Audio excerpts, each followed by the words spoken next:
Here is how I close a magic ring with chenille yarn without breaking it 80% of the time, which seems like bad odds, but if you work with chenille yarn a lot, that's great odds. Okay, do your magic ring. 1, 2, 3, 4, 5, 6. Got it. Okay, don't pull immediately. That's the instinct. Don't do that. Here's what you're gonna do.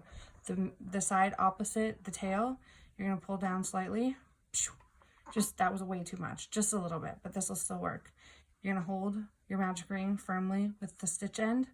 You're gonna take your tail and you're gonna pull firmly upwards. There you go. Boom. Don't pull sideways, pull upwards. I'm gonna show you infomercial style how well this works 80% of the time. I swear, it's awesome. Boom.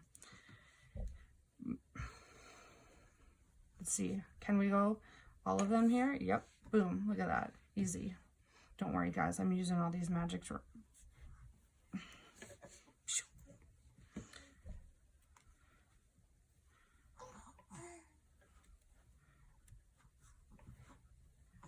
every time. Every time.